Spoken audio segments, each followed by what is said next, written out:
ഈശോംശിഹായ്ക്ക് സ്തുതിയായിരിക്കട്ടെ. ഞാൻ മാണിപ്പറമ്പിലച്ചൻ. ലത്തീൻ വേദപാഠകം നോമ്പുകാലം 1-ാം ഞായർ 2024 ഫെബ്രുവരി 18. പൗരസ്ത്യ സഭകളിൽ ഇത് നോമ്പുകാലം 2-ാം ഞായറാണ്. പാശ്ചാത്യ സഭയിൽ 1-ാം ഞായറാണ്. കാരണം അവരുടെ നോമ്പ് തുടങ്ങുന്നത് വിഭൂതിയിലാണ്. വിഭൂതി ബുധനാഴ്ചയാണ്. നമ്മൾ 50 നോമ്പ് എന്ന് ചിലപ്പോൾ പറയും, ചിലപ്പം സൗമറമ്പ എന്ന് പൗരസ്ത്യ സഭകൾ പറയും, വലിയ നോമ്പ്. ഈ 40 ദിവസമാണോ 50 ദിവസമാണോ? അങ്ങനെയാണെങ്കിൽ 40 ആണെങ്കിൽ പിന്നെ എന്തുകൊണ്ടാണ് 40-ന് സവിശേഷത എന്ത്? ഇതൊക്കെ ഒരു ചോദ്യമാണ്. 40 ദിവസം അതാണ് നോമ്പിൻ്റെ ദിവസങ്ങൾ. പിന്നെ എന്തുകൊണ്ട് 50 എന്ന് പറയുന്നത്? ഞായറാഴ്ചകൾ നോമ്പ് ദിവസങ്ങളായിട്ട് കണക്കാക്കില്ല എന്ന് വിചാരിച്ചിട്ട് നോമ്പ് ലംഘിക്കാമെന്നല്ല, അത് കണക്കാക്കില്ല. പിന്നെ ദുഃഖവെള്ളിയാഴ്ച, ദുഃഖശനി, ഈസ്റ്റർ, ആ അവസാനത്തെ 3 ദിവസങ്ങൾ നോമ്പിൻ്റെ ദിവസങ്ങളാണെങ്കിലും ദുഃഖവെള്ളിയാഴ്ചയോട് കൂടി നോമ്പ് അതിൻ്റെ പരിസമാപ്തിയിൽ എത്തുകയാണ്. പിന്നെ ദുഃഖശനിയും പിന്നെ ഞായറും. അപ്പോൾ ആ ദിവസങ്ങളും ഈ നോമ്പിൻ്റെ ദിവസങ്ങളായിട്ട് എണ്ണുന്നില്ല എന്ന് വെച്ചാൽ അത് നോമ്പെടുക്കേണ്ട എന്നല്ല പറയുന്നത്, കണക്കാക്കുന്നില്ല. അതായത് പെസഹ വ്യാഴാഴ്ച രാത്രിയോട് കൂടി ഈ നോമ്പിൻ്റെ ദിവസങ്ങൾ കഴിഞ്ഞു എന്നുള്ള സങ്കല്പമാണ്. അപ്പം 40 ദിവസം തന്നെയാണ്. അങ്ങനെയെങ്കിൽ 40 എന്ന സംഖ്യയുടെ അർത്ഥമെന്ത്? 40 എന്ന സംഖ്യയുടെ അർത്ഥം അറിയാനായിട്ട് ഞാൻ ബൈബിളിലെ സംഖ്യകളെക്കുറിച്ചുള്ള ചെറിയൊരു വിശദീകരണം നൽകുകയാണ്. അപ്പോൾ നമുക്ക് 40-ൻ്റെ അർത്ഥം മനസ്സിലാക്കാൻ കുറച്ച് എളുപ്പമുണ്ടാകും. ഞാൻ പറയുന്ന കാര്യങ്ങൾ ഒരു മുൻകൂർ ജാമ്യം. നമ്മൾ പൊതുവായ ചില നിർദ്ദേശങ്ങളാണ് നൽകുന്നത്. ഓരോ രചയിതാവും ഓരോ സന്ദർഭത്തിലും ഉപയോഗിച്ചിരിക്കുന്ന സംഖ്യകൾക്ക് ഈ പൊതു നിർദ്ദേശത്തെ കവിഞ്ഞു പോകുന്ന, നമ്മൾ പഠിച്ചിരിക്കുന്ന എല്ലാ അർത്ഥങ്ങളെയും കവിഞ്ഞു പോകുന്ന ധ്വനികളുണ്ടാകാം. അപ്പോൾ അത് നമുക്ക് ആ ടെക്സ്റ്റ് കൈകാര്യം ചെയ്യുമ്പോഴാണ് അതിൻ്റെ വിവിധ വശങ്ങൾ നമുക്ക് കണ്ടെത്താൻ കഴിയുക. ഈ 40 എന്ന സംഖ്യ അറിയാനായിട്ട് ബൈബിളിൽ മറ്റ് പല സംഖ്യകളും അറിഞ്ഞാൽ എളുപ്പമുണ്ട്. അപ്പോൾ ഞാൻ മറ്റ് സംഖ്യകളുടെയും പൊതുവായ അർത്ഥം പറഞ്ഞു പോകുകയാണ്. അപ്പോൾ ഇതൊരു ഒരല്പം വിശദമായ ഒരു ചർച്ചയാണ്. ഈ 1 അല്ലേ, പ്രഥമം 1, അത് 18 പ്രാവശ്യം വെളിപാട് പുസ്തകത്തിൽ വരുന്നുണ്ട്. 92 പ്രാവശ്യം പുതിയ നിയമത്തിൽ വരുന്നുണ്ട്. അപ്പോൾ അതിനൊരു അർത്ഥമുണ്ട്. ചിലപ്പം 1 എന്ന് പറയുന്നത് ഏകനായ ദൈവത്തെ സൂചിപ്പിക്കാം. മർക്കോസിന്റെ സുവിശേഷത്തിലെ 8-ാമത്തെ അധ്യായം 14 മുതലുള്ള വാക്യങ്ങളിൽ അവർ ഒരു അപ്പം മാത്രമേ എടുത്തിരുന്നുള്ളൂ എന്ന് എഴുതിയിട്ടുണ്ട്. ആ ഒരു അപ്പം 1, ആ ഒരു അപ്പം എന്ന് പറയുന്നത് യേശുക്രിസ്തുവിനെ തന്നെയാണ്. അത് ആ സന്ദർഭത്തിൽ മനസ്സിലാകും. അപ്പോൾ 1 എന്ന് പറയുമ്പോൾ ഇംഗ്ലീഷിലാണെങ്കിൽ 1 എന്നുള്ളത് ക്യാപിറ്റലില്ല. അതായത് അത് പിതാവായ ദൈവത്തെയും പുത്രനായ ദൈവത്തെയും പരിശുദ്ധാത്മാവിനെ സൂചിപ്പിക്കാം സന്ദർഭം അനുസരിച്ച്. ഈ മർക്കോസ് 8-14 മുതലുള്ള വാക്യങ്ങളിൽ അവിടെ ഒരു അപ്പം, ഒന്നായ അപ്പം എന്ന് സൂചിപ്പിക്കുന്നത് യേശുക്രിസ്തുവിനെയാണ്. അപ്പോൾ ആ വാക്ക് വെളിപാട് ഗ്രന്ഥം, ഈ സംഖ്യകളെ പലതും ഉപയോഗിച്ചിരിക്കുന്നത് വെളിപാട് സാഹിത്യങ്ങളിലാണ്, അല്ലെങ്കിൽ വെളിപാട് സാഹിത്യം ഉപയോഗിക്കുന്ന മറ്റ് തിരുവചന പാഠങ്ങളിലാണ്. അപ്പോൾ ഞാൻ പലതും ഉദാഹരണങ്ങൾ എടുത്തിരിക്കുന്നത് വെളിപാട് ഗ്രന്ഥത്തിൽ നിന്നാണ്. ഈ അടിസ്ഥാന നമ്പറുകൾ എന്ന് പറയുന്നത്, ഏറ്റവും അടിസ്ഥാന നമ്പറുകൾ എന്ന് പറയുന്നത് 3ഉം 4ഉമാണ്. 3ഉം 4ഉം. അതുകൊണ്ടാണ് മറ്റ് നമ്പറുകളെല്ലാം സൃഷ്ടിക്കുന്നത്. അങ്ങനെയാണ്. 3 എന്ന് പറഞ്ഞാൽ അത് സ്വർഗത്തിൻ്റെ സംഖ്യയാണ്. 3 കാരണം ഏകദൈവം 3 ആളുകളാണ്. ഉൽപ്പത്തി 18:2, സങ്കീർത്തനം 110:1 മുതൽ 4 വരെ, മത്തായി 28:19, യോഹന്നാൻ 1:1, 1:18, 20:28, കൊളോസ്യ ലേഖനം 1:19, 2:9. ഇവിടെയൊക്കെ സൂചനകളുണ്ട് ഏകദൈവം പരിശുദ്ധ തൃത്വമാണെന്ന്. 3 ആളുകളാണ്. ഒരൊറ്റ ദൈവമേ ഉള്ളൂ, പക്ഷെ 3 ആളുകളാണ്.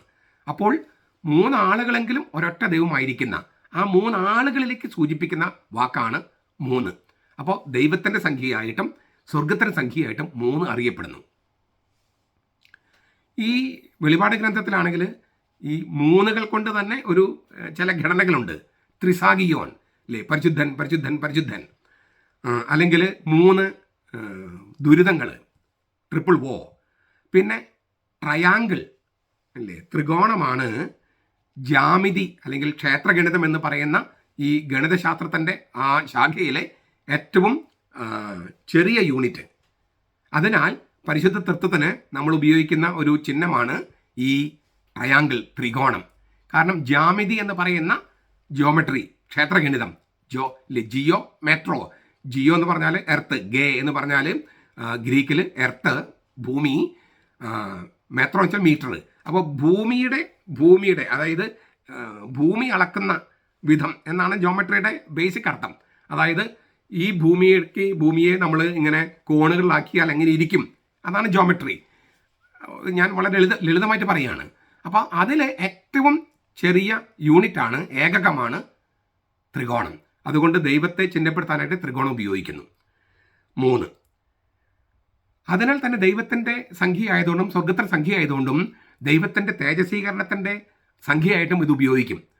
അബ്രാഹവും ഇസഹാക്കും മോറിയ മലയിലേക്ക് പോയി 3 ദിവസത്തെ യാത്ര എന്നാണ്. 3 ദിവസം. 3-ാം ദിവസമാണ് മോറിയ മലയിൽ എത്തുന്നതും ദൈവത്തിൻ്റെ ഇടപെടൽ അബ്രാഹം അനുഭവിക്കുന്നതും. യോനാ പ്രവാചകൻ 3 ദിവസം വലിയ മത്സ്യത്തിൻ്റെ ഉള്ളിലായിരുന്നു. കാനായിലെ കല്യാണം നടക്കുന്നത് 3-ാം ദിവസമാണ്. യേശു ഉത്ഥാനം ചെയ്തത് 3-ാം ദിവസമാണ്. മറിയവും ജോസഫും യേശുവിനെ യെരൂശലേം ദേവാലയത്തെ കണ്ടെത്തുന്നത് 3-ാം ദിവസമാണ്. അപ്പം ഇതെല്ലാം ഈ 3 എന്ന് പറയുന്നത് ദൈവത്തെ കണ്ടെത്തുന്നതോ ദൈവത്തിൻ്റെ തേജസ് വെളിപ്പെടുന്നതോ ആയ ആ ദിവസങ്ങളെയാണ്. അപ്പം നമ്മൾ തീർച്ചയായിട്ടും അത് കണക്ക് 3-ുമായിട്ട് ബന്ധപ്പെട്ടതാണ്. എന്നാൽ കണക്കിനേക്കാളൊക്കെ വളരെ കവിഞ്ഞു പോകുന്ന ഒരർത്ഥം അതിനുണ്ട് താനും. ദൈവത്തിൻ്റെ തേജസ്വീകരണത്തിൻ്റെ, ദൈവത്തെ കണ്ടെത്തുന്നതിൻ്റെ, ദൈവം വെളിപ്പെടുന്നതിൻ്റെ ഒക്കെ പ്രതീകാത്മക സംഖ്യയാണ് 3. അടുത്ത സംഖ്യ 4 ആണ്. 4 എന്ന് പറഞ്ഞാൽ ഈ പ്രപഞ്ചത്തെ 4 കോണുകളുള്ള ഒരു ഡിസ്ക് പോലെയാണ് കണക്കാക്കിയിരുന്നത്. ഇങ്ങനെ 4 കോണുകളുള്ള ഒരു ഡിസ്ക്, അങ്ങനെയായിട്ടാണ് കണക്കാക്കിയിരുന്നത്. 4 സീസൺസ്. ഇപ്പം നമ്മൾ എന്താ പറയുക, ശൈത്യകാലം, പിന്നെ വസന്തകാലം, വേനൽക്കാലം, പിന്നെ ഓട്ടം. അപ്പം ഇങ്ങനെ 4 സീസൺസ്, 4 ഡയറക്ഷൻസ്, ദിശകൾ, കിഴക്ക്, പടിഞ്ഞാറ്, തെക്ക്, വടക്ക്, 4 കാറ്റുകൾ. ഇങ്ങനെ 4 എന്നെല്ലാം പറയുന്നത് ഈ ഭൂമി, ഈ പ്രപഞ്ചവുമായിട്ട് ബന്ധപ്പെട്ടതാണ്. വാസ്തവത്തിൽ ഒരു ഇങ്ങനെ ഗോളം, ഒരുപാട് ഗ്രഹങ്ങൾ, നക്ഷത്രങ്ങൾ, അവിടെ കിഴക്ക് പടിഞ്ഞാറത്തൊക്കെ പറയാൻ പറ്റുമോ? വാസ്തവത്തിൽ ഭൂമിയിലുള്ളവർക്ക് അതൊക്കെ ഉണ്ട്. നമ്മൾ പണ്ട് പറഞ്ഞിരുന്നത് സൂര്യൻ കിഴക്ക് ഉദിക്കുന്നു എന്നാണ്. അതാണ്ട് അത്ര കറക്റ്റല്ല. എവിടെ സൂര്യൻ ഉദിക്കുന്നുവോ അവിടെ കിഴക്കെന്നാണ്. രണ്ടും തമ്മിൽ കുറച്ച് വ്യത്യാസമുണ്ട്. കാരണം എല്ലാ ദിവസവും സൂര്യൻ ഒരേ സ്ഥലത്തല്ല ഉദിക്കുന്നത്. അതുകൊണ്ടാണ് നമുക്ക് നിഴലുകളും ഒക്കെ വ്യത്യാസങ്ങൾ വരുന്നത്. അപ്പോൾ 4 എന്ന് പറയുന്നത് ഈ പ്രപഞ്ചം ഒരു ഡിസ്ക് പോലെ ആണെന്നും അങ്ങനെ വിചാരിച്ചിരുന്നു. അതിന് 4 ദിശകളുണ്ട്, 4 കോണുകളുണ്ട്, 4 സീസൺസ് ഉണ്ട്, ഋതുക്കളുണ്ട്, ഇങ്ങനെയൊക്കെ വിചാരിച്ചിരുന്നു. അതിനാൽ 4 ഈ പ്രപഞ്ചത്തിൻ്റെ സംഖ്യയായിട്ടാണ് കണക്കാക്കുന്നത്. ഈ കാണപ്പെടുന്ന പ്രപഞ്ചത്തെ സൂചിപ്പിക്കുന്ന ഒരു സംഖ്യ, അങ്ങനെയാണ് അതിനെ മനസ്സിലാക്കേണ്ടത്. പുതിയ നിയമത്തിൽ 41 പ്രാവശ്യം ഈ 4 എന്ന വാക്ക്, 4 എന്ന സംഖ്യ ഉപയോഗിച്ചിട്ടുണ്ട്. 3 എന്ന സംഖ്യ പുതിയ നിയമത്തിൽ 48 പ്രാവശ്യം ഉപയോഗിച്ചിട്ടുണ്ട്. 48 പ്രാവശ്യം. ഞാൻ പറഞ്ഞു, സ്വർഗത്തിൻ്റെ സംഖ്യയാണ് 3, ഭൂമിയുടെ സംഖ്യയാണ്, പ്രപഞ്ചത്തിൻ്റെ ദൃശ്യമായ പ്രപഞ്ചത്തിൻ്റെ സംഖ്യയാണ് 4. അപ്പോൾ ആകാശവും ഭൂമിയും, ആകാശം, സ്വർഗം, ആകാശം, ഭൂമി, ആകാശം 3, സ്വർഗം 4, 4 3 7. അപ്പോൾ നമുക്ക് ബൈബിളിൽ ആദ്യത്തെ വചനത്തിൻ്റെ ഒരു ആന്തരാർത്ഥം കിട്ടുകയാണ്. ദൈവം ആകാശവും ഭൂമിയും ആകാശങ്ങളും എന്നാണ് ബൈബിളിൽ കിടക്കണേ. ബഹുവചനാണ് ആകാശങ്ങൾ, സ്വർഗങ്ങൾ. അപ്പോൾ ദൈവം സ്വർഗങ്ങളും ഭൂമിയും പ്രപഞ്ചവും 7 ദിവസം കൊണ്ട് സൃഷ്ടിച്ചു. 3 ആകാശങ്ങൾ, 4 പ്രപഞ്ചം, ദൃശ്യപ്രപഞ്ചം. അപ്പം 4 3 7, ആകാശങ്ങളും ഭൂമിയും 7 ദിവസത്തെ സൃഷ്ടി. അപ്പം അത് ഈ 3 ആകാശത്തിൻ്റെ സംഖ്യയും സ്വർഗത്തിൻ്റെ സംഖ്യയും ഭൂമി ദൃശ്യപ്രപഞ്ചത്തിൻ്റെ 4 ദൃശ്യപ്രപഞ്ചത്തിൻ്റെ സംഖ്യയുമാണ്. 4 3 7. ദൈവം ആകാശങ്ങളും ഭൂമിയും ദൃശ്യപ്രപഞ്ചവും 4 3 7 ദിവസങ്ങൾ കൊണ്ട് സൃഷ്ടിച്ചു എന്നുള്ള അത് അത് അത് ഈ സംഖ്യാശാസ്ത്രത്തിൻ്റെ ഭാഗമാണ്. അതുകൊണ്ട് തന്നെ ആകാശങ്ങളും ഭൂമിയും എന്ന് വെച്ചാൽ പ്രപഞ്ചം മുഴുവൻ, ദൃശ്യവും അദൃശ്യവുമായ സകലതും, ദൃശ്യവും അദൃശ്യവുമായ സകലതും. അപ്പോൾ 7 എന്ന് പറഞ്ഞാൽ ദൃശ്യലോകവും അദൃശ്യലോകവും അങ്ങനെ എല്ലാം കൂടി ചേരുന്നതാണ്. അപ്പോൾ എൻറ്റയർട്ടി, സകലം, സമസ്തം, സാകല്യം എന്നൊക്കെ പറയുന്ന ഹോൾനെസ്, പൂർണ്ണത, ഇതിൻ്റെയൊക്കെ പ്രതീകമാണ് 7. 7 എന്തുകൊണ്ടാണ് ഈ പൂർണ്ണതയുടെ എല്ലാം തികഞ്ഞതിൻ്റെ സംഖ്യയായിരിക്കുന്നത് ഇപ്പോഴാണ് നമുക്ക് കൂടുതൽ ബോധ്യമാകണേ. അതായത് ദൃശ്യവും 4, അദൃശ്യവും 3, 4 3 7, ദൃശ്യവും അദൃശ്യവുമായ സകല പ്രപഞ്ചത്തിൻ്റെയും സകലത്തിൻ്റെയും സമസ്തം, സാകല്യം, ആ വാക്കാണ് സകലം, അതിൻ്റെയാണ് സാകല്യം. അപ്പോൾ സകലത്തിൻ്റെയും സാകല്യത്തിൻ്റെയും സമസ്തയുടെയും അങ്ങനെയൊക്കെ അർത്ഥം കിട്ടുകയാണ് 7-ന്. അപ്പോൾ 7 പൂർണ്ണതയുടെ സംഖ്യയാണ്, സാകല്യത്തിൻ്റെ സംഖ്യയാണ്, സമസ്തയുടെ സംഖ്യയാണ് നമ്മൾ പറയുന്നതിന് കാരണം ഇതാണ്. അപ്പോൾ ഇതിൽ നിന്ന് നമുക്ക് അടുത്തൊരു ഘട്ടത്തിലേക്ക് കടക്കാൻ പറ്റും. 7 പൂർണ്ണതയുടെ സംഖ്യ. അതിലേക്ക് എത്താത്തൊരു സംഖ്യ ഏതാണ്? 6. അതിലേക്ക് എത്തുന്നില്ല. അപ്പോൾ 6 അപൂർണതയുടെ സംഖ്യയായിട്ട് നിൽക്കുകയാണ്. അപൂർണത ദൈവത്തിൽ നിന്ന് വരുന്നതല്ല, പിശാചിൽ നിന്ന് വരുന്നത് എന്നാണ് സങ്കല്പം. അതിനാൽ 6-നെ ഒരു പിശാചിനോട് ബന്ധപ്പെട്ട സംഖ്യയായിട്ടാണ് ബൈബിൾ കാണുന്നത്. 6 എന്ന സംഖ്യ പ്രത്യേകിച്ച് ദോഷമൊന്നും ചെയ്തിട്ടില്ല. 6 എന്ന സംഖ്യ ഉപയോഗിച്ച് അപൂർണതയെ ചിഹ്നപ്പെടുത്തുകയാണ്. അപൂർണതയെ ഈ വെളിപാട് ഗ്രന്ഥത്തിൽ 13-ാമത്തെ അധ്യായത്തിൽ 666 എന്ന, അതായത് സൂപ്പർലറ്റീവ് 6 ഉപയോഗിച്ചിട്ടുണ്ട്. അത് സാധാരണ സംഖ്യ എന്നല്ല അവിടെ എഴുതിയിരിക്കുന്നത്, മറിച്ച് മൃഗത്തിൻ്റെ ചിഹ്നവും മനുഷ്യൻ്റെ സംഖ്യയും എന്നാണ്. അതായത് ആ മൃഗത്തിൻ്റെ മുദ്ര അതൊരു മനുഷ്യൻ്റെ സംഖ്യ, അങ്ങനെ അവിടെ എഴുതിയിരിക്കുന്നത്. കൃത്യമായിട്ട് എഴുതിയിട്ടുണ്ട് മനുഷ്യൻ്റെ സംഖ്യയാണെന്ന്, കൃത്യമായിട്ട് എഴുതിയിട്ടുണ്ട് മനുഷ്യൻ്റെ സംഖ്യയാണ് എന്ന് വെച്ചാൽ അത് മൃഗത്തിൻ്റെ മുദ്രയുമാണ്. ഈ 6 എന്ന് വെച്ചാൽ വളരെ എളുപ്പത്തിൽ മനസ്സിലാക്കാം. എന്താണ്? ഏത് മനുഷ്യനാണോ മനുഷ്യനാകാതെ മൃഗമായിരിക്കുന്നത്, അങ്ങനെ മൃഗമായിരിക്കുന്ന മനുഷ്യൻ്റെ സംഖ്യയാണ് 6. ഏത് മനുഷ്യനാണോ മനുഷ്യനാകാതെ മൃഗമായിരിക്കുന്നത്, ആ മൃഗത്തിൻ്റെ സംഖ്യയാണ്, അതായത് മൃഗമായിരിക്കുന്ന മനുഷ്യൻ്റെ സംഖ്യയാണ് 6. മനസ്സിലാക്കാൻ വളരെ എളുപ്പത്തിൽ മനസ്സിലാക്കാൻ ഞാൻ പറയാം. കർത്താവിൻ്റെ ആദ്യത്തെ ഉടമ്പടി എന്താണ്? മനുഷ്യവംശവുമായിട്ട് സാബത്ത് ഉടമ്പടി. 6 ദിവസം നിങ്ങൾക്ക്, 1 ദിവസം എനിക്ക്. ഇതാണ് ദൈവം പറഞ്ഞത്. 6 ദിവസം മനുഷ്യന്, 1 ദിവസം ദൈവത്തിന്. 7 ആഴ്ചയിലുള്ള 7 ആഴ്ച, 7 അല്ലേ, 7 ദിവസങ്ങൾ ഒരാഴ്ച പൂർണ്ണമാണ്. 7 ദിവസങ്ങളുള്ള ഒരാഴ്ച പൂർണ്ണമാണ്. നമ്മൾ എല്ലാ ആഴ്ചയിലും നമ്മൾ പുതിയ ആഴ്ചയിലേക്ക് കടക്കുകയല്ലേ. ഒരാഴ്ച പൂർണ്ണമായി അടുത്ത ആഴ്ചയിലേക്ക് പോകുകയാണ്. അപ്പോൾ ദിവസവും നമ്മൾ അനുഭവിക്കുന്ന ഒരു സംഖ്യയാണ് 7. അപ്പം 7 ദിവസങ്ങളുള്ള ഒരാഴ്ചയിൽ 6 ദിവസം മനുഷ്യന്, 1 ദിവസം ദൈവത്തിന്. വളരെ യുക്തിഭദ്രമായ ഒരു ഉടമ്പടിയല്ലേ അത്? 6 ദിവസം നമുക്ക്, 1 ദിവസം ദൈവത്തിന്. 7 ദിവസം ഉള്ളൂ, ഒരാഴ്ചയിൽ 7 ദിവസമേ ഉള്ളൂ. 1 ദിവസം ദൈവത്തിന്, 6 ദിവസം മനുഷ്യന്. ഈ 6 ദിവസം നമ്മൾ കഴിഞ്ഞിട്ട് 7-ാം ദിവസം ദൈവത്തിലേക്ക് പോകുന്നില്ലെന്ന് കരുതുക. ഞായറാഴ്ച നമ്മൾ കർത്താവിൻ്റെ കൂടെ ചെലവഴിക്കാൻ പോകുന്നില്ലെന്ന് കരുതുക. അപ്പോൾ നമ്മൾ 6-ൽ പെട്ടുപോകുകയാണ്, 7-ലേക്ക് കടക്കുന്നില്ല. 7 ദൈവത്തിൻ്റെ ദിവസമാണ്. ആ 7-ാം ദിവസം ദേവാലയത്തിൽ വിശ്വാസികൾ എല്ലാവരും കൂടെ ഒരുമിച്ച് വന്ന് അവരുടെ വിശ്വാസം ഒരുമിച്ച് പ്രകാശിപ്പിക്കുന്ന, അങ്ങനെ വിശ്വാസം തന്നെ മാംസം ധരിക്കുന്ന ആ ഞായറാഴ്ച ആചരണത്തിലേക്ക് ആരെങ്കിലും പോകുന്നില്ലെന്ന് കരുതുക. ആരെങ്കിലും പോകുന്നില്ലെങ്കിൽ അവൻ മനുഷ്യനായിട്ടില്ല. കാരണം മനുഷ്യർ ദേവാലയത്തിൽ പോകും, മൃഗങ്ങൾ ദേവാലയത്തിൽ പോകില്ല, മനുഷ്യർ ദേവാലയത്തിൽ പോകും. ഓരോ ദേവാലയത്തിൽ പോകുന്നില്ലെങ്കിൽ എന്താ അർത്ഥം? അവൻ മനുഷ്യനായിട്ടില്ല, മൃഗമായി നിൽക്കുന്നു. അവൻ മൃഗമായി നിൽക്കുന്നു. കണ്ടോ? ഏത് മനുഷ്യനാണോ മനുഷ്യനാകാതെ മൃഗമായി നിൽക്കുന്നത്, അവൻ്റെ സംഖ്യയാണ് 6. അവൻ 6-ൽ പെട്ടുപോയി, 7-ലേക്ക് പോകുന്നില്ല.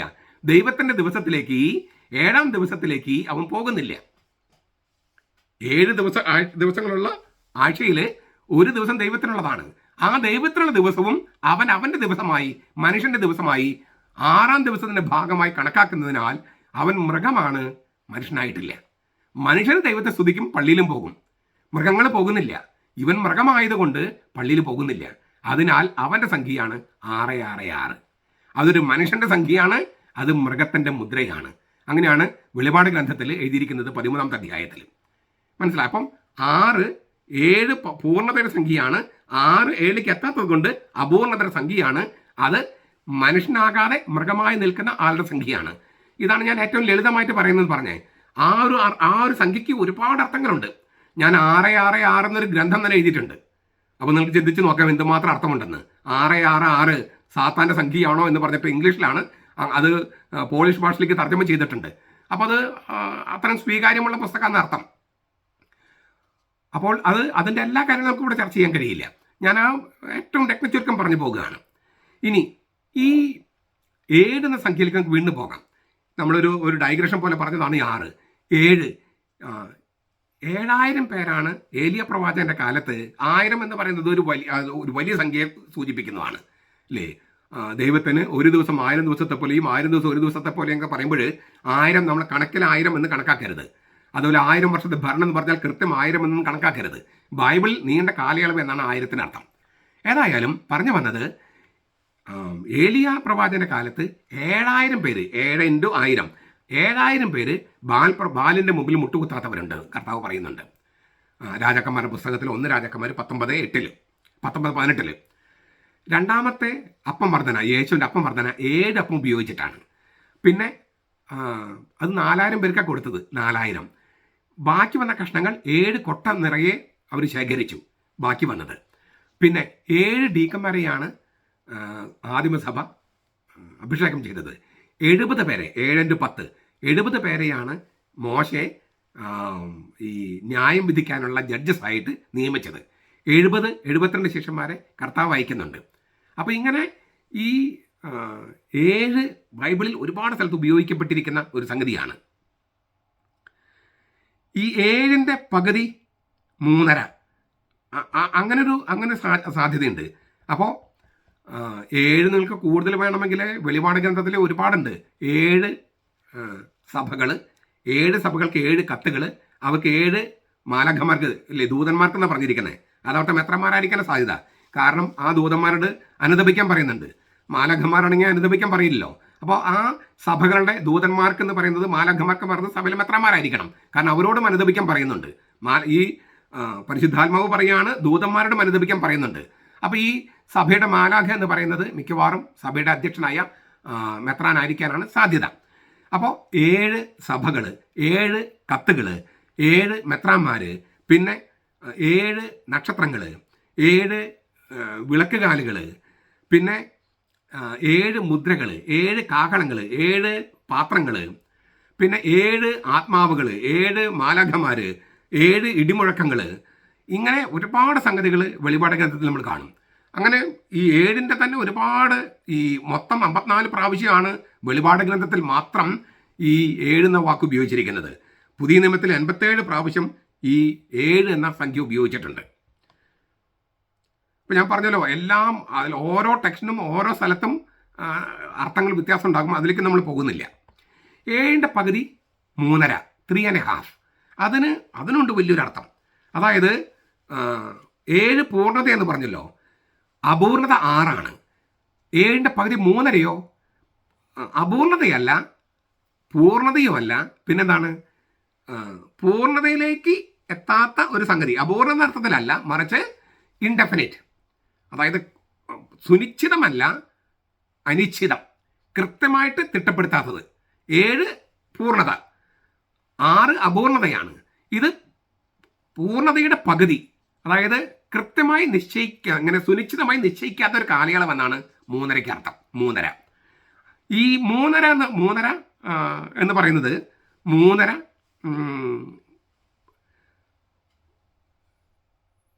സംഖ്യ 3.5 വർഷം എന്ന് പറഞ്ഞാൽ 3.5 വർഷം എന്ന് പറഞ്ഞാൽ ഏകദേശം 42 ആഴ്ചകളാണ്. 42 ആഴ്ചകൾ. വെളിപാട് പുസ്തകം 11:2, ദാനിയേൽ 7:25, 12:7.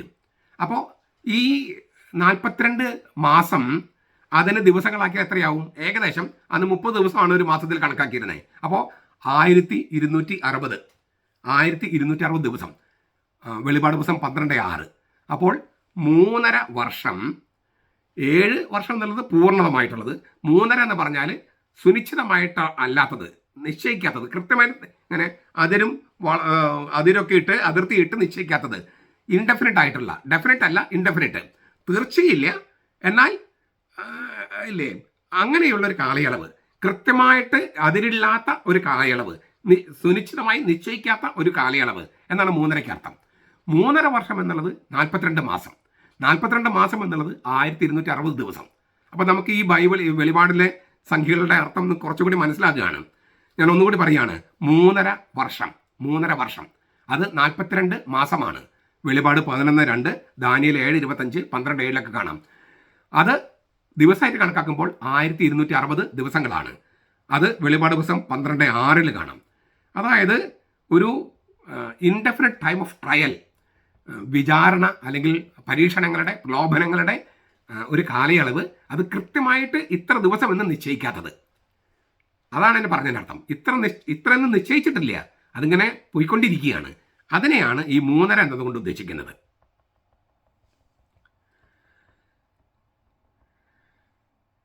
പിന്നെ നമുക്ക് വരുന്നത് 4 × 3 മൾട്ടിപ്ലൈ ചെയ്യുക. 12. 4 × 3, 4 + 3 ആണ് 7. 4 × 3 12. അപ്പോൾ 3 × 4 12. അതിന് വേറെ പല അർത്ഥങ്ങളുണ്ട്. ഇതിന് ഈ 3-ന് കോസ്മിക് നമ്പർ എന്ന് പറഞ്ഞിട്ടൊരു അർത്ഥം വേറെയുണ്ട്, പ്രപഞ്ചത്തിൻ്റെ നമ്പർ. 4-ന് അഞ്ചലിക് നമ്പർ എന്നുണ്ട്.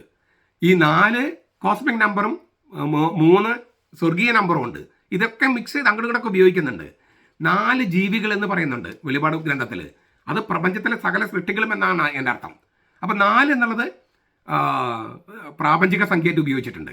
3-നെയും 3-ന് അഞ്ചലിക് നമ്പർ എന്ന് പറയും, മാലാഖമാരുടെ നമ്പറായിട്ട് ഉപയോഗിച്ചിട്ടുണ്ട്. അപ്പോൾ 4-നെയും 3-നെയും 3-നെ സ്വർഗീയ സംഖ്യയായിട്ടും 4-നെ അഞ്ചലിക് സംഖ്യയായിട്ട് ഉപയോഗിച്ചിട്ടുണ്ട്, 4-നെ പ്രാപഞ്ചിക സംഖ്യയായിട്ട് ഉപയോഗിച്ചിട്ടുണ്ട്. ഇതുകൊണ്ടാണ് ഞാൻ പറഞ്ഞത് കൃത്യം, അയ്യോ 4 എന്ന് പറഞ്ഞാൽ ഈ അർത്ഥം മാത്രമേ ഉള്ളൂ, 3 എന്ന് പറഞ്ഞാൽ ഈ അർത്ഥം മാത്രമേ ഉള്ളൂ, അങ്ങനെയൊന്നും മുറിച്ച് കളയരുത്, അർത്ഥങ്ങൾ മുറിച്ച് കളയരുത്. ഓരോ സന്ദർഭത്തിലും അർത്ഥങ്ങൾ വരാം. 3 കോസ്മിക് സംഖ്യയായിട്ട്, പ്രാപഞ്ചിക സംഖ്യയായിട്ട് ഉപയോഗിക്കുന്ന സ്ഥലങ്ങളുണ്ട്. 4 മാലാഖമാരുടെ സംഖ്യയായിട്ട് ഉപയോഗിക്കുന്ന സ്ഥലങ്ങളുണ്ട്. അപ്പം 4 × 3 പ്രപഞ്ചവും മാലാഖമാരുടെ ലോകവും, അദൃശ്യ ലോകവും ദൃശ്യലോകവും, അങ്ങനെ ഒരു അർത്ഥം കൂടി ഉണ്ട്. 4 × 3 12. അപ്പോൾ 12 എന്നുള്ള സംഖ്യയ്ക്ക് അങ്ങനെ ഒരു അർത്ഥം വന്നു. വേറെ അതിന് ഒരുപാട് ധ്വനികളുണ്ട് ഈ 12-ന്. 12 ഗോത്രപിതാക്കന്മാർ, ഇസ്രായേൽ ഉണ്ടായത് 12 ഗോത്രങ്ങളിൽ നിന്നാണ്, അവരുടെ പിതാക്കന്മാരിൽ നിന്നാണ്.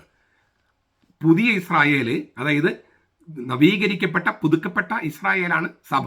അത് 12 അപ്പസ്തോലന്മാരാകുന്ന അടിത്തറമേലാണ്. എഫേസ്യ ലേഖനം. യേശു 12 പേരെ പുരോഹിതന്മാരായി വാഴിച്ചു. അപ്പം ഇങ്ങനെ 12 12 12 തൊട്ട് ഒരുപാട് സ്ഥലത്ത് കിടപ്പുണ്ട്.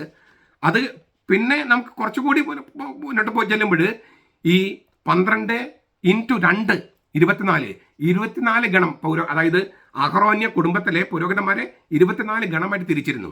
അഹറോന്റെ 24 മക്കളുടെ പേരിൽ നിന്നാണ് അതിൻ്റെ ദൈവശാസ്ത്രം. 24 ഗണമായിട്ട് തിരിച്ചിരുന്നു. അതിലൊരു ഗണമാണ് അബിയ ഗണം. ആ അബിയ ഗണത്തിലെയാണ് സക്കറിയ പുരോഹിതൻ എന്നൊക്കെ നമ്മൾ വായിക്കുന്നുണ്ട്.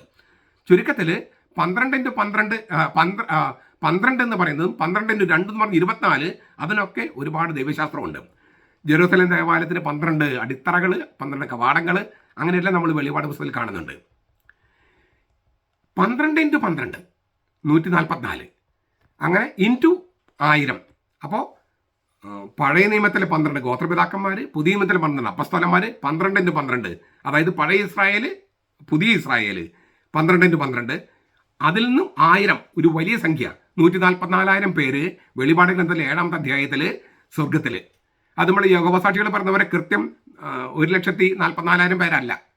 അവർ പണ്ട് പഠിപ്പിച്ചിരുന്നത് അവരുടെ യഹോവസാക്ഷികൾ 1,44,000 പേര് മാത്രമേ അവിടെ ഉണ്ടാവുള്ളൂ എന്നാണ്. അവരുടെ സംഖ്യ അതിനേക്കാൾ കൂടിയപ്പോഴാണ് അവർക്ക് മനസ്സിലായത്, അയ്യോ ഇത് പറഞ്ഞാൽ ശരിയാകില്ലെന്ന്. ഇങ്ങനെ തോന്നിയ തരത്ത് വ്യാഖ്യാനിക്കുന്നവരാണ് യഹോവസാക്ഷികൾ. അതേ ഗ്രന്ഥത്തിൽ പറഞ്ഞിട്ടുണ്ട്, സകല ഭാഷകളിൽ നിന്ന്, സകല വംശങ്ങളിൽ നിന്ന്, സകല രാജ്യങ്ങളിൽ നിന്നും ആർക്കും എണ്ണിത്തിട്ടപ്പെടുത്താൻ കഴിയാത്ത അത്രയും വലിയ സംഖ്യ വിശുദ്ധന്മാർ സ്വർഗത്തിലുണ്ടെന്ന് അതേ ഗ്രന്ഥത്തിൽ തന്നെ പറഞ്ഞിട്ടുണ്ട്. അത് യഹോവസാക്ഷികൾ വായിക്കില്ല. ഇതാണ് അവരുടെ പ്രശ്നം. അവർക്ക് ഇഷ്ടപ്പെട്ടത് മാത്രം വായിക്കുക, ഇഷ്ടപ്പെടാത്തത് വായിക്കാതിരിക്കുക. നമുക്കതിലേക്ക് പോകേണ്ട കാര്യമില്ല. 12 × 12 144,000 പേര് സ്വർഗത്തിൽ. അത് ഈ സംഖ്യയുമായിട്ട് ബന്ധപ്പെട്ടതാണ്. ഇനി ഇതുമായിട്ട് ബന്ധപ്പെട്ടതാണ് 4 + 3 + 3. 4 പ്രപഞ്ചത്തിൻ്റെ സംഖ്യ, 3 സ്വർഗത്തിൻ്റെ സംഖ്യ, അത് ഒരു പ്രാവശ്യം കൂടി. അപ്പോൾ 4 + 3 + 3 10. 10 എന്ന് പറയുന്നതും തീർത്തും പൂർണ്ണമായ സംഖ്യ എന്നല്ല അർത്ഥം, മറിച്ച് പൂർണ്ണതയിലേക്ക് നടന്നെടുക്കുന്ന സംഖ്യ എന്നാണ്. പൂർണ്ണതയിലേക്ക് നടന്നെടുക്കുന്ന സംഖ്യ എന്നാണ്. ഒരു ഉദാഹരണം പറഞ്ഞാൽ 10 ബാധകൾ പഴയ നിയമത്തിൽ ഈജിപ്തിൽ, അതായത് 10 ബാധകൾ കഴിയുമ്പോൾ അവർ ദൈവത്തെ സീനായി മലയിൽ വെച്ച് കാണും. അതതിൻ്റെ പോയിന്റ്. 10 ബാധകൾ ഈജിപ്തുകാർക്കെതിരെ 10 ബാധകൾ വന്ന് അവർ ഈജിപ്റ്റ് പുറത്ത് കിടക്കും. എന്നിട്ട് സീനായി മലയിൽ വെച്ചിട്ട് ദൈവത്തെ കാണും. മോശയും ഇസ്രായേൽക്കാരും കാണുമെന്നാണ്. അപ്പോൾ ദൈവത്തെ കാണാനുള്ള വഴിയിലേക്ക് കാലുവെച്ചിരിക്കുന്നവരാണ് ഈ കാലുവെച്ചിരിക്കുന്നതാണ് അവിടെ 10 ബാധകൾ ഈജിപ്തുകാർക്കെതിരെ. അതിലൂടെ ഇസ്രായേൽക്കാർ ദൈവത്തെ കാണാൻ വേണ്ടി പോകുമെന്നുള്ളതാണ് പോയിന്റ്. മത്തായിയുടെ സുവിശേഷത്തിലെ 8-9 അധ്യായങ്ങളിൽ 10 അത്ഭുതങ്ങൾ യേശു ചെയ്യുന്നുണ്ട്. അത് ഞാൻ പറഞ്ഞല്ലോ, മറ്റ് അത്ഭുതങ്ങളിലേക്ക് വഴി തുറക്കുകയും അവസാനം യേശു ഉത്ഥാനം എന്ന മഹാത്ഭുതത്തിലേക്ക് എത്തുകയും ചെയ്യുന്നതിനെയാണ് അവിടെ സൂചിപ്പിക്കുന്നത്. മറ്റ് ഈ അത്ഭുതങ്ങളൊക്കെ, അതായത് യേശുവിന് ഉത്ഥാനം എന്ന അത്ഭുതത്തിന് മുമ്പുള്ള ചെറിയ അത്ഭുതങ്ങളൊക്കെ ഈ യേശുവിന് ഉത്ഥാനം എന്ന ആ മഹാത്ഭുതത്തിലേക്ക്, ആ വഴിയിലേക്ക് നമ്മൾ എടുത്തു വെക്കുന്ന സംഗതികളാണെന്നാണ് സങ്കല്പം. അതുകൊണ്ടാണ് 3 അത്ഭുതം കഴിയുമ്പം ശിഷ്യത്വത്തെക്കുറിച്ച് പഠിപ്പിക്കും. പിന്നെ 3 അത്ഭുതം കഴിഞ്ഞ് വീണ്ടും ശിഷ്യത്വത്തെക്കുറിച്ച് പഠിപ്പിക്കും. പിന്നെ 4 അത്ഭുതം. അങ്ങനെ ഈ പുട്ടിന് നമ്മൾ പേരിടുന്ന പോലെ 3 അത്ഭുതം, പിന്നെ ഒരു പ്രബോധനം, ശിഷ്യത്വത്തെക്കുറിച്ച്, പിന്നെ 3 അത്ഭുതം. അങ്ങനെ ചെയ്യുന്നതിന് കാരണം ഈ അത്ഭുതങ്ങളുടെ ഉപഭോക്താക്കൾ അല്ലെങ്കിൽ ഇല്ലേ, അതിൻ്റെ ബെനിഫിഷ്യറീസ്, അതിൻ്റെ ഗുണം കിട്ടിയവർ യേശുവിൻ്റെ പാതയിൽ സഞ്ചരിക്കുകയും ഈ ഉത്ഥാനത്തിൻ്റെ പ്രകാശത്തിലേക്ക് എത്തുകയും വേണമെന്നുള്ളതാണ് അതിൻ്റെ സങ്കല്പം. അതുകൊണ്ടാണ് ഈ 10 അങ്ങനെ വെച്ചിരിക്കുന്നത്. ഈ 10 × 4 40 10 × 4 40. അപ്പോൾ നമ്മൾ 40ലേക്ക് എത്തി. ഈ 10 ഞാൻ പറഞ്ഞല്ലോ, ദൈവത്തെ കാണാൻ വേണ്ടിയുള്ള വഴിയിലേക്ക് നടക്കുന്നവർ എന്നാണ് 10. 4 എന്ന് പറയുന്നത് ഈ പ്രപഞ്ചം മുഴുവൻ. അപ്പോൾ ഈ പ്രപഞ്ചത്തിലുള്ള മുഴുവൻ ആളുകളും ദൈവത്തെ കാണാൻ വേണ്ടിയുള്ള ആ പാതയിലേക്ക് കാലെടുത്ത് വെക്കുന്നവരാണെന്നാണ് 40ൻ്റെ ഒരു പൊതു സൂചന. പ്രപഞ്ചത്തിലുള്ള മുഴുവൻ ആളുകളും ദൈവത്തെ കാണാൻ വേണ്ടിയുള്ള പാതയിലേക്ക്, ഈ 10ൻ്റെ പാതയിലേക്ക് കാലെടുത്ത് വെക്കണം, അല്ലെങ്കിൽ അങ്ങനെ ആയിരിക്കണമെന്നാണ് ദൈവം ആഗ്രഹിക്കണമെന്നാണ് 40ൻ്റെ ആദ്യത്തെ സൂചന. പക്ഷെ അതിന് ഒരുപാട് അർത്ഥങ്ങളുണ്ട്. ഈ നമ്മൾ ഉപയോഗിക്കുന്ന ബൈബിള് ഇപ്പം പല തർജ്ജമയിലും പല തരത്തിലാണ് കാണുക. 146 പ്രാവശ്യമെങ്കിലും 40 എന്ന സംഖ്യ ഉപയോഗിച്ചിട്ടുണ്ട്. 146. ചില തർജ്ജമയിൽ 158 പ്രാവശ്യമുണ്ട്. ചില തർജ്ജമയിൽ 149 പ്രാവശ്യമുണ്ട്. അത് തർജ്ജമ അനുസരിച്ചിരിക്കും. ഏറ്റവും ചുരുങ്ങിയത് 146 പ്രാവശ്യം 40 എന്ന സംഖ്യ ഉപയോഗിച്ചിട്ടുണ്ട്. നമുക്ക് ചിലത് മാത്രം ഒന്ന് കാണാം. ഈ നോഹയുടെ കാലത്ത് 40 രാത്രി 40 പകലും മഴ പെയ്തുകൊണ്ടിരുന്നു. ഉൽപ്പത്തി 7:4, 7:12, 7:17, 40 ദിനരാത്രങ്ങൾ. നമുക്ക് 2018 പ്രളയം ഓർമ്മയുള്ളവർക്ക് മനസ്സിലാകും. എത്ര ദിവസം ഞാൻ ഓർക്കുന്നില്ല, 8 ദിവസമോ 10 ദിവസം മഴ പെയ്തപ്പോൾ നമുക്ക് അറിയാം, നമ്മുടെ ചരിത്രത്തിൽ ഏറ്റവും വലിയ പ്രളയം ഉണ്ടായി. അപ്പോൾ ഈ പ്രളയം 40 രാത്രി 40 പകലും 40 രാത്രിയുമാണ് മഴ പെയ്തെന്നാണ് ഉൽപ്പത്തി പുസ്തകത്തിൽ നോഹയുടെ കാലത്തെ പ്രളയത്തെക്കുറിച്ച് പറഞ്ഞിരിക്കുന്നത്. ഇസ്രായേൽക്കാർ മന്ന ഭക്ഷിച്ചത് 40 വർഷമാണ്, മരുഭൂമിയിൽ അലച്ചതിൻ്റെ സമയത്ത്. പുറപ്പാട് പുസ്തകം 16:35. അവരുടെ ഈ മരുഭൂമിയിൽ അലച്ചിൽ 40 വർഷമാണ്. 40 വർഷം.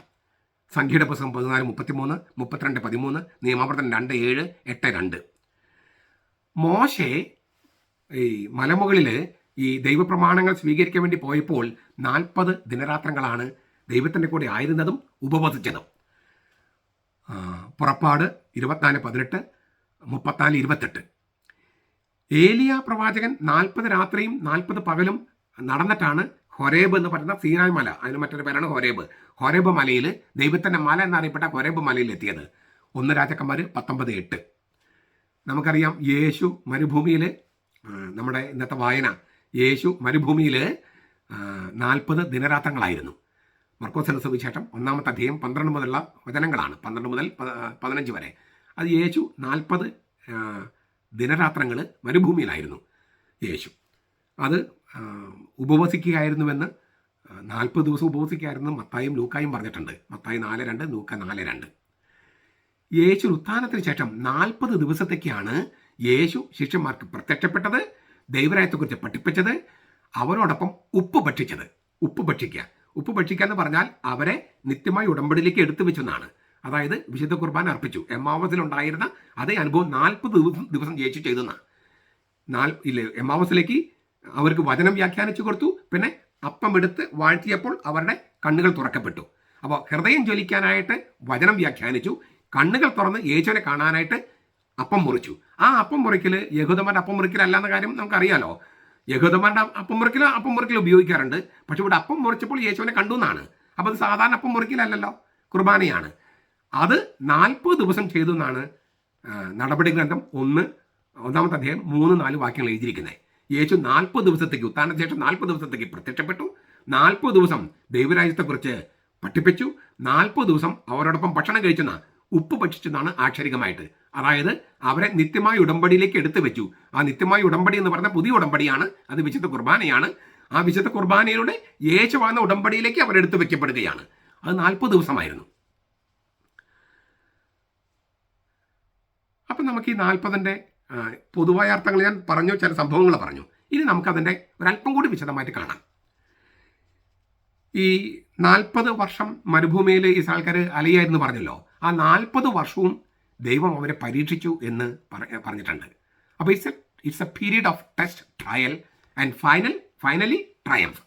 40 ദിവസത്തെ പ്രലോഭന പരീക്ഷണങ്ങളും വിചാരണകളും എല്ലാം കഴിഞ്ഞ് വിജയം വരിക്കുന്നതിൻ്റെ സംഖ്യ, അതാണ് 40. അപ്പോൾ പരീക്ഷണങ്ങൾ, പ്രലോഭനങ്ങൾ, ചില ട്രയൽസ്, അത് അഗ്നിപരീക്ഷണങ്ങൾ, വിചാരണകൾ, ഇതെല്ലാം കഴിഞ്ഞ് വിജയത്തിലേക്ക് വരുന്നു. അപ്പോൾ ഇതെല്ലാം കൂടി ചേർന്ന പ്രലോഭനം, പരീക്ഷണങ്ങൾ, അഗ്നിപരീക്ഷണങ്ങൾ, വിജയം, ഇതെല്ലാം കൂടി സൂചിപ്പിക്കുന്നൊരു വാക്കാണ് 40. ഈ എന്തിനാണ് വിശ്വാസത്തെ പരീക്ഷിക്കുന്നത്? ദൈവം നമ്മളെ പരീക്ഷിക്കുന്നത്. പരീക്ഷിക്കപ്പെടാത്ത വിശ്വാസം ശരിയായ വിശ്വാസം ആകില്ല, അത് വ്യാജമായിരിക്കും. വിശ്വാസം ഉണ്ടെന്ന് പറയുകയും ഒരു പരീക്ഷ വരുമ്പോൾ വീണുപോവുകയും ചെയ്താൽ അത് ശരിയായ വിശ്വാസം അല്ലല്ലോ. അപ്പോൾ നമ്മുടെ വിശ്വാസം പരീക്ഷിച്ച് അത് സ്വർണം ഉലയിലിട്ട് ശുദ്ധീകരിക്കുന്ന പോലെ നമ്മുടെ വിശ്വാസത്തെ ഈ പ്രലോഭന പരീക്ഷകൾ കൊണ്ടുപോയി ശുദ്ധീകരിക്കേണ്ടത് അത്യാവശ്യം തന്നെയാണ്. അത് അല്ലെങ്കിൽ ആ വിശ്വാസം വ്യാജമായിരിക്കും. അപ്പോൾ ഇങ്ങനെയാണ് ഈ ക്ലേശങ്ങൾ, കഷ്ടതകൾ, അരിഷ്ടതകൾ, അതെല്ലാം ഈ പ്രലോഭന പരീക്ഷണങ്ങളാണ്. ഇതിലെല്ലാം കടന്നു പോകുമ്പോൾ നമ്മൾ ഓരോ ദിവസവും ഇതിലൂടെ കടന്നു പോകുമ്പോഴാണ് നമുക്ക് ദൈവമില്ലാതെ ജീവിക്കാൻ കഴിയില്ല എന്ന ആ തിരിച്ചറിവുണ്ടാകണേ. അപ്പോൾ ദൈവമില്ലാതെ ജീവിക്കാൻ കഴിയില്ലെന്നും, അത് ഇഹലോകത്ത് മാത്രമല്ല അങ്ങേലോകത്തും, അതായത് ഇഹലോകം നമ്മുടേത്, നമുക്ക് ഉള്ള ശാശ്വത ഭവനമല്ലെന്നും, അങ്ങേലോകത്ത് നമ്മൾ ദൈവത്തോടു കൂടിയാണ് എപ്പോഴും ആയിരിക്കേണ്ടത്. അവിടെ എപ്പോഴും ദൈവത്തോടു കൂടി ആയിരിക്കാൻ ഇവിടെയും എപ്പോഴും ദൈവം തന്നെ ശരണമാണ് എന്നുള്ള ബോധ്യത്തിലേക്ക്, നമ്മൾ തിരിച്ചറിവിലേക്ക് വരുന്നത് ഈ 40 ദിവസത്തെ അരിഷ്ടതകൾ, ക്ലേശങ്ങൾ, പ്രലോഭനങ്ങൾ, പരീക്ഷണങ്ങൾ അതിലൂടെ കടന്നുപോയി വിജയം വരിക്കുമ്പോഴാണ്. അതാണ് ഒരു അർത്ഥം. പൊതുവായ അർത്ഥം കൂടാണ്ട് ഞാൻ കുറച്ചുകൂടി ക്ലിപ്തമായ അർത്ഥങ്ങൾ പറയുകയാണ്. രണ്ടാമത്, ഈ മോശ മലയുടെ മുകളിൽ ദൈവപ്രമാണം വാങ്ങിക്കാൻ ചെന്നു. ആ 40 ദിവസം അവൻ ഉപവസിച്ചെന്ന് പറയുന്നുണ്ട്.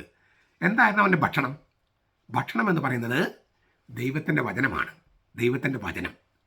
ദൈവത്തിൻ്റെ വചനം കൊണ്ട് ജീവിക്കുമ്പോൾ പിന്നെ ഈ ഭൗമികമായ ഭക്ഷണം അധികം വേണ്ട. ഈ ഭക്ഷണം വാങ്ങിക്കാൻ വേണ്ടി യേശു ശിഷ്യന്മാരെ പറഞ്ഞു വിട്ടു. സമരക്കാരോട് യേശു സംസാരിച്ചു കൊണ്ടിരിക്കുന്ന സമയത്ത് ശിഷ്യന്മാരോട് ഭക്ഷണം വാങ്ങിക്കാൻ പറഞ്ഞു. ഭക്ഷണം വാങ്ങിച്ചു വന്നപ്പോൾ യേശു ഭക്ഷിച്ചില്ല. യേശു പറഞ്ഞത്, നിങ്ങൾ അറിയാത്തൊരു ഭക്ഷണം എനിക്കുണ്ട്, എൻ്റെ പിതാവിൻ്റെ ഇഷ്ടം നിറവേറ്റുന്നതാണ് എൻ്റെ ഭക്ഷണം. അതായത് പിതാവിൻ്റെ ഇഷ്ടം നിറവേറ്റുമ്പോൾ, പിതാവിൻ്റെ വചനം കൊണ്ട് ജീവിക്കുമ്പോൾ മാനുഷികമായ ഭക്ഷണത്തിൻ്റെ ആവശ്യകതയില്ല. അപ്പോൾ ദൈവത്തിൻ്റെ വചനം കൊണ്ട് ജീവിക്കുന്ന കാലയളവ് എന്നാണ് 40ന് മറ്റൊരർത്ഥം. ദൈവത്തിൻ്റെ വചനം കൊണ്ട് ജീവിക്കുന്ന കാലയളവ്. ഇത് തന്നെയാണ് മന്നയെക്കുറിച്ചും പറയുക. അതായത് അവൻ മന്ന വർഷിച്ചത് നിങ്ങൾ ഭൗതികമായ അപ്പം കൊണ്ട് മാത്രമല്ല, ദൈവത്തിൻ്റെ വായിൽ നിന്ന് വരുന്ന ഓരോ വചനം കൊണ്ട് കൂടിയാണ് ജീവിക്കുന്നത് എന്ന് നിങ്ങളെ ബോധ്യപ്പെടുത്താൻ വേണ്ടിയാണ് മന്ന നൽകിയതെന്ന് മോശ വ്യാഖ്യാനിക്കുന്നുണ്ട്. എന്തിനാണ് മന്ന നൽകിയത്? മന്ന നൽകിയത് വെറും ഒരു അത്ഭുതം മാത്രമല്ല, അപ്പം കൊണ്ട് മാത്രമല്ല, ദൈവത്തിൻ്റെ വായിൽ നിന്ന് വരുന്ന ഓരോ വചനം കൊണ്ട് കൂടിയാണ് ജീവിക്കുന്നത് എന്ന് നിങ്ങൾ ബോധ്യപ്പെടുത്താൻ വേണ്ടിയാണ് 40 വർഷത്തേക്ക്, അതായത് കാനാൻ ദേശത്ത് പ്രവേശിച്ച് കഴിഞ്ഞപ്പോൾ മന്ന നിന്നു. 40 വർഷത്തേക്ക് നിങ്ങൾക്ക് മന്ന നൽകിയത് ദൈവത്തിൻ്റെ വചനം കൊണ്ട് മരുഭൂമിയിൽ ജീവിക്കണമെന്ന് നിങ്ങളെ പഠിപ്പിക്കാനാണ്. ഈ ലോകമാകുന്ന മരുഭൂമിയിൽ നമുക്ക് അപ്പം കൊണ്ട് മാത്രം ജീവിക്കാൻ കഴിയില്ല. ദൈവത്തിൻ്റെ വായിൽ നിന്ന് വരുന്ന വചനം വേണം. അതായത് സ്നേഹം, സൗന്ദര്യം, സത്യം, ഇതൊന്നുമില്ലാതെ മനുഷ്യർക്ക് ജീവിക്കാൻ പറ്റില്ല. സ്നേഹം, സൗന്ദര്യം, സത്യം, ഇതില്ലാതെ വെറും അപ്പം തിന്ന് മാത്രം മനുഷ്യർക്ക് ജീവിക്കാൻ പറ്റില്ല. ഈ ഭൗതികമായ അപ്പം മാത്രം തന്ന് ജീവിക്കുന്നവർ മൃഗങ്ങളാണ്. മനുഷ്യർക്ക് പറ്റില്ല. മനുഷ്യർക്ക് സൗന്ദര്യം വേണം, സത്യം വേണം, വചനം വേണം, പിന്നെ ഈ സൗന്ദര്യം ഞാൻ പറഞ്ഞോ, സൗന്ദര്യം, സത്യം, ഇങ്ങനെ ഇതെല്ലാം ഉണ്ടെങ്കിലേ സ്വാതന്ത്ര്യം, ഇതൊക്കെ ഉണ്ടെങ്കിൽ സ്വാതന്ത്ര്യം, സൗന്ദര്യം, സത്യം ഇതെല്ലാം ചേർന്ന് പോകുന്നതാണ്. അതൊക്കെ ഉണ്ടെങ്കിലേ മനുഷ്യരെ ജീവിക്കാൻ കഴിയൂ. അതിനാൽ ഈ അപ്പം കൊണ്ട് മാത്രമല്ല, ദൈവത്തിൻ്റെ സത്യം കൊണ്ടും ദൈവത്തിൻ്റെ സൗന്ദര്യം കൊണ്ടും ദൈവത്തിൻ്റെ സ്വാതന്ത്ര്യം കൊണ്ടും അങ്ങനെ ദൈവത്തിൻ്റെ സ്നേഹം കൊണ്ടും അങ്ങനെയാണ് മനുഷ്യർ ജീവിക്കുന്നത് എന്ന് ബോധ്യപ്പെടുത്തുന്ന കാലയളവാണ് 40. അപ്പോൾ ദൈവത്തിൻ്റെ വചനം കൊണ്ടേ ഈ ലോകമെന്ന മരുഭൂമിയിൽ നമുക്ക് ജീവിക്കാനാകൂ എന്ന് നമ്മൾ ബോധ്യപ്പെടുന്ന കാലയളവിനെ പറയുന്ന പേരാണ് 40. ഈ എസെക്കിയേലിന്റെ പുസ്തകത്തിൽ 40 വേറൊരു അർത്ഥം പറയുന്നുണ്ട്. അതായത് 40 ദിനരാത്രങ്ങൾ എസെക്കിയേൽ ഇടതുവശം ചെരിഞ്ഞ് കിടക്കണം, ഇങ്ങനെ കിടക്കണം. എന്തിനാണെന്നറിയോ? ഇസ്രായേലിന്റെ പാപങ്ങളും കുറ്റങ്ങളും ഏൽക്കാൻ വേണ്ടി, അതായത് പ്രായശ്ചിത്തം ചെയ്യാൻ. എസെക്കിയേൽ 4:6 40 ദിനരാത്രങ്ങൾ എസെക്കിയേലോട് ഒരു വശം മാത്രം ചേർന്ന് കിടക്കാൻ പറയാണ്. 40 ദിനരാത്രങ്ങൾ. എന്തിനാ? പാപം ചെയ്തു പോയ ഇസ്രായേലിന്റെ പാപങ്ങൾ ഏറ്റെടുക്കാൻ വേണ്ടി, അതായത് മറ്റുള്ളവരുടെ പാപം ഏറ്റെടുക്കാൻ. അതാണ് വിക്കേരിയസ് സഫറിങ്. മറ്റുള്ളവർക്ക് വേണ്ടി നിഷ്കളങ്കനായ ഒരാൾ സഹിക്കുക. മറ്റുള്ളവരുടെ പാപം ഏറ്റെടുക്കാനായിട്ട് എസെക്കിയേൽ പ്രവാചകനോട് ദൈവം പറയുന്നത് 40 ദിനരാത്രങ്ങൾ ഒരു വശം ഇടതുവശം ചേർന്ന് കിടക്കാനാണ്. അതായത് മറ്റുള്ളവരുടെ പാപങ്ങൾ ഏറ്റെടുക്കാനുള്ള നമ്മുടെ മനസ്സിൻ്റെ ആ സമ്മതം, അതാണ് 40 കൊണ്ട് ഉദ്ദേശിക്കുന്നത്. അഞ്ചാമത്തെ ഞാൻ വിചാരിക്കണം, ഞാൻ ഇങ്ങനെ എണ്ണിയില്ല. അഞ്ചാമത്തെ അർത്ഥം, ഈ നോഹയുടെ കാലത്തെ പ്രളയം നമ്മൾ പറഞ്ഞു, 40 ദിനരാത്രങ്ങൾ. അതിലൂടെ ദൈവം എന്താ ചെയ്തത്? ഭൂമിയെ ശുദ്ധീകരിച്ചു. അതായത് ദൈവപുത്രന്മാരും മനുഷ്യപുത്രന്മാരും തമ്മിലുള്ള അവിഹിത ബന്ധത്തിലൂടെ തിന്മ നിറഞ്ഞ ഭൂമിയെ ജലപ്രളയത്തിലൂടെ റിഫ്രഷ് ചെയ്ത് ശുദ്ധീകരിച്ചു. അപ്പോൾ നവീകരണത്തിൻ്റെ കാലയളവിനെയാണ് ഈ 40 എന്ന് പറയുന്നത്. ദൈവം സ്വർഗത്തിൽ നിന്ന് കൊണ്ടുവന്ന പ്രളയത്തിലൂടെ, വെള്ളത്തിലൂടെ ഭൂമിയെ ശുദ്ധീകരിച്ചെടുക്കുന്നു. പാപം നിറഞ്ഞ ഭൂമിയെ ശുദ്ധീകരിച്ചെടുക്കുന്നു. ആ ശുദ്ധീകരണത്തിൻ്റെ കാലയളവിനെയാണ് 40 എന്ന് പറയുന്നത്. ഈ വെള്ളം അല്ലെങ്കിൽ മഞ്ഞ്, അതൊക്കെ ദൈവത്തിൻ്റെ ശുദ്ധീകരണത്തിൻ്റെയും ദൈവത്തിൻ്റെ ആത്മാവിൻ്റെയും ദൈവത്തിൻ്റെ ശക്തിയുടെയൊക്കെ പ്രതീകമായിട്ടാണ് ബൈബിൾ കാണുക. ലത്തീൻ സഭയിലെ കുർബാനയിൽ ഇല്ലേ, മഞ്ഞ് പോലെ നിന്റെ പരിശുദ്ധാത്മ ഇറങ്ങി വരട്ടെ എന്നാണ് ഇംഗ്ലീഷിൽ കിടക്കണേ. മഞ്ഞ് പോലെ, അതായത് ദൈവത്തിൻ്റെ ശക്തിയുടെ പ്രതീകമാണ് മഞ്ഞ്. അപ്പോൾ മഞ്ഞ്, വെള്ളം, അതൊക്കെ ദൈവത്തിൻ്റെ ആത്മാവിൻ്റെ പ്രതീകമാണ്. അതിലൂടെ ഈ പാപമയമായി തീർന്ന ഈ ഭൂമിയെ ദൈവം ശുദ്ധീകരിക്കുന്നു. അപ്പോൾ നവീകരണത്തിൻ്റെ കാലയളവിനെയാണ് 40 എന്ന് ഉദ്ദേശിക്കുന്നത്. ആറാമത്തെ അർത്ഥം, ഈ രാജകീയ ഭരണത്തിൻ്റെ കാലയളവിനെയും 40 എന്ന് സൂചിപ്പിക്കാറുണ്ട്. സാവൂള്, ദാവീദ്, സോളമൻ എല്ലാവരും 40 കൊല്ലം ഭരിക്കണേ. 40 കൊല്ലം. സാവൂള് അപ്പോസ്തല നടപടി 13:21, ദാവീദ് 2 സാമുവേൽ 2 ശെമൂവേൽ 5:4, സോളമൻ 1 രാജാക്കന്മാർ 11:42. 40 കൊല്ലമാണ് ഈ രാജാക്കന്മാരുടെ ഭരണം. അപ്പോൾ യേശു എന്ന രാജാവ് ഈ 40 ദിവസത്തേക്ക് ഉത്ഥാനം കേട്ട് പ്രത്യക്ഷപ്പെട്ടെന്ന് പറയുന്നുണ്ടല്ലോ, അവൻ സ്വർഗത്തിൽ പിതാവിൻ്റെ വലത്ത് വശത്തിരുന്ന് ഈ ലോകത്തെ ഭരിക്കുകയാണ്. ആ ലോകത്തെ ഭരിക്കുന്ന വിധം എങ്ങനെയാണ്? അതാണ് 3 കാര്യങ്ങളോട് പറഞ്ഞത്. അവൻ പ്രത്യക്ഷപ്പെട്ടു, ദൈവരാജ്യത്തെക്കുറിച്ച് പഠിപ്പിച്ചു, നിത്യമായ ഉടമ്പടിയായ കുർബാനയിലേക്ക് ശിഷ്യന്മാരെ എടുത്തു വെച്ചു, അങ്ങനെ തന്നിലേക്ക് തന്നെ എടുത്തു വെച്ചു. ഇങ്ങനെയാണ് അവൻ പിതാവായ ദൈവത്തിൻ്റെ വലത്ത് വശത്തിരുന്ന് ഭരിക്കുന്നത്. അപ്പോൾ അതിലേക്ക്, അതായത് ഉത്ഥാനം കഴിഞ്ഞിട്ടുള്ള 40 ദിവസത്തെ ഭരണം, അതായത് റോയൽ റെയിൻ, രാജകീയ ഭരണത്തിലേക്ക് പോകുന്നതിന് മുൻപ്, അവൻ എങ്ങനെയാണ് രാജകീയ ഭരണത്തിലേക്ക് എത്തിയത്? സ്വർഗത്തിലും ഭൂമിയിലും സകല അധികാരം എനിക്ക് നൽകപ്പെട്ടിരിക്കുന്നു. അതെങ്ങനെ കിട്ടിയത്? കുരിശിലൂടെ. അപ്പോൾ കുരിശിലേക്ക് നടന്നെടുക്കുന്ന 40 ദിവസവും അത് കഴിഞ്ഞിട്ട് രാജകീയ ഭരണത്തിന് 40 ദിവസവും. മനസ്സിലായോ? 40 ദിവസം കുരിശിലേക്ക് നടന്നെടുക്കുന്ന ഈ പരീക്ഷണങ്ങളുടെയും പ്രലോഭനങ്ങളുടെയും കഷ്ടതകളുടെയും സഹനത്തിൻ്റെയും കാലയളവ്, അത് കഴിഞ്ഞ് രാജകീയ ഭരണത്തിൻ്റെ കാലയളവ് 40 വീണ്ടും ഉത്ഥാനത്തിന് ശേഷം. അപ്പോൾ ഇത് രണ്ടും കൂടി സമന്വയിപ്പിച്ചിരിക്കുകയാണ്. ഇനി ഇതിനൊക്കെ കാരണമായിട്ടുള്ള ഒരർത്ഥം കൂടി പറഞ്ഞാൽ ഞാൻ അവസാനിപ്പിക്കാം. എന്തുകൊണ്ട് ഈ 40-നെ ഇങ്ങനൊരു പ്രതീകാത്മകാർത്ഥം, ഒരുപാട് അർത്ഥങ്ങൾ നമ്മൾ കണ്ടു കഴിഞ്ഞു. ഇനിയും ഒരുപാടുണ്ട്. ഞാൻ പറഞ്ഞത് 146 പ്രാവശ്യം പറഞ്ഞിട്ടുണ്ട്. ആ 146 സ്ഥലത്തും ഓരോ അർത്ഥങ്ങളുണ്ട്. അപ്പം അതൊക്കെ നമുക്ക് പറയാൻ, ഇപ്പം 146-ൻ്റെയും നമുക്ക് പറയണമെങ്കിൽ എത്ര മണിക്കൂർ വേണം? അപ്പം ഞാൻ അതിലേക്ക് പോകാതെ ഇതിൻ്റെ ഒരു അടിസ്ഥാനപരമായ നിലപാട് ഞാൻ പറയാം. നമ്മൾ നമ്മുടെ അമ്മയുടെ ഗർഭപാത്രത്തിൽ എത്ര നാളെ കിടന്നത്? 40 ആഴ്ച അല്ലേ? എന്നാൽ 280 ദിവസമാണ് ഐഡിയൽ. ചിലരെ കുട്ടികൾ ചിലപ്പോൾ 270 പുറത്തു പോരും, ചിലർ പ്രീമച്ചുറായിട്ട് പുറത്തു പോരും. പക്ഷേ ഐഡിയൽ എന്ന് പറഞ്ഞാൽ 250 ദിവസമാണ്. അതായത് കൃത്യം 40 ആഴ്ച, 7×4 = 28. 40 ആഴ്ച കൊണ്ടാണ് നമ്മൾ ഒരു ഏകകോശത്തിൽ നിന്നും ഒരു ശിശുവായിട്ട് മാറുന്നത്. അതായത് ഒരു സൃഷ്ടിയാകാൻ, ഒരു കുഞ്ഞാകാൻ, ഒരു പുതിയ സൃഷ്ടിയാകാനുള്ള കാലയളവിനെയാണ് അങ്ങനെയാണ് കാലയളവ്. നമ്മൾ അങ്ങനെ കിടക്കുന്നത്. നമ്മൾ മനുഷ്യർ അമ്മയുടെ ഗർഭപാത്രത്തിൽ 40 ആഴ്ചയാണ്. ആ 40 ആഴ്ചയെ 40 വർഷമായിട്ടും 40 ദിവസമായിട്ടും പ്രതീകാത്മകമായിട്ട് അവതരിപ്പിച്ചിരിക്കുക. ഒരു പുതിയ ആളാകാനുള്ള സമയം, ഒരു പുതിയ കുഞ്ഞ് ആകാനുള്ള സമയം. അതാണ് അതിൻ്റെ അടിസ്ഥാനപരമായ 40ന്റെ പൊരുള്. യേശു എന്ന ആശാരി ചെറുക്കൻ മാമോദിസ കഴിഞ്ഞ് മരുഭൂമിയിലേക്ക് പോയി. തിരിച്ചു വന്നവൻ ആശാരിപ്പണിക്ക് പോകില്ല. അവൻ മിശിക എന്ന നിലയിൽ മാത്രമേ ജീവിക്കൂ. അപ്പോൾ ആശാരിയായിട്ട് പോയവൻ മിശികായിട്ട് തിരിച്ചു വരികയാണ്. അവൻ ഭൂമിയുടെ ഗർഭപാത്രത്തിലേക്ക് പോകുകയാണ്. അതാണ് മരുഭൂമി. അവൻ അമ്മയുടെ ഗർഭപാത്രത്തിലേക്ക് തിരിച്ചു പോകുകയാണ്. പിന്നെ അവിടുന്ന് വീണ്ടും ജനിക്കുകയാണ്, പുതുതായി ജനിക്കുകയാണ്. ആ പുതുതായി ജനിക്കാൻ 40 ആഴ്ചകൾ ഗർഭപാത്രത്തിലായിരിക്കണം. അപ്പോൾ ഈ മരുഭൂമി, യൂദയ മരുഭൂമി എന്ന് പറയുന്നത് ഭൂമിയുടെ ഗർഭപാത്രമാണ്. ആ ഗർഭപാത്രത്തിലേക്ക് ആശാരി എന്നവൻ പോയി തിരിച്ചു വരുന്നത് ദൈവത്തിൻ്റെ മിശിക ആയിട്ടാണ്. മുൻപ് മിശിക തന്നെ ആയിരുന്നു, പക്ഷെ അവൻ മിശികയുടെ പണികൾ ചെയ്തിരുന്നില്ലല്ലോ. അവൻ ആശാരിയായിട്ട് ജീവിച്ചേ, അതും മിശികയുടെ പണി തന്നെ. എങ്കിലും ഇനി ആശാരിപ്പണിക്ക് പോകില്ല, അവൻ പോകുന്നില്ല, നമ്മൾ കാണുന്നില്ല. മറിച്ച് ചുറ്റി നടന്ന് സുവിശേഷം പ്രഘോഷിച്ച് അവസാനം നമ്മുടെ എല്ലാവരുടെയും പാപങ്ങൾക്ക് ശിക്ഷയായുള്ള മരണം അവനെ തന്നെ ഏറ്റെടുത്ത് അവൻ മരിച്ചവൻ ഉത്ഥാനം ചെയ്തപ്പോൾ പുതിയ ജനസുകളുടെ ജീവനിലേക്ക് പ്രവേശിച്ചു. അതിലൂടെ അവനോട് ബന്ധപ്പെട്ടിരിക്കുന്നവർക്ക് ആ പുതിയ ജനസുകളുടെ ജീവനിലേക്ക് പുനരുത്ഥാനത്തിലേക്ക് കാലെടുത്ത് വെക്കാൻ കഴിയും. അങ്ങനെ പിന്നെ അവൻ ജീവിക്കുന്നത്. അതിനാൽ ഈ 40 എന്ന് പറയുന്നത്, മരുഭൂമിയിലെ 40 എന്ന് പറയുന്നത് ഒരു പുതിയ ആളായി മാറാനുള്ള കാലയളവാണ്, ഗർഭപാത്രത്തിൽ ആയിരിക്കുന്ന കാലയളവാണ്. അങ്ങനെ മരുഭൂമി എന്ന ഭൂമിയുടെ ഗർഭപാത്രത്തിലായിരുന്ന പുതിയ ആളായി യേശു തിരിച്ചു വരികയാണ്. ഇതാണ് അതിൻ്റെ അർത്ഥം. ഈ നോമ്പ് കാലം നമ്മൾ 40 ദിവസം കൊണ്ട് ഉദ്ദേശിക്കുന്നതും ഇത് തന്നെയാണ്. നമ്മൾ ആത്മാവിലായിരുന്ന് ഈ ഭൂമിയുടെ ഗർഭപാത്രത്തിലായിരുന്ന് പുതിയ ആളായിട്ട് മാറുക, നവീകരിക്കപ്പെട്ടവരായി മാറുക, ആത്മാവിൻ്റെ ചൈതന്യം വന്ന് അഗ്നിനാവുകളായി സുവിശേഷം പ്രസംഗിക്കുന്ന ആളുകളായി മാറുക. പാപം ചെയ്തിട്ടുണ്ടെങ്കിൽ ആ പാപത്തിൻ്റെ കാലയളവെന്ന് പിന്തിരിയുക. ഈ നവീകരണം, വിശുദ്ധീകരണം, ഇങ്ങനെ പിന്നെ ദൈവത്തിൻ്റെ വചനം കൊണ്ട് ജീവിക്കുക.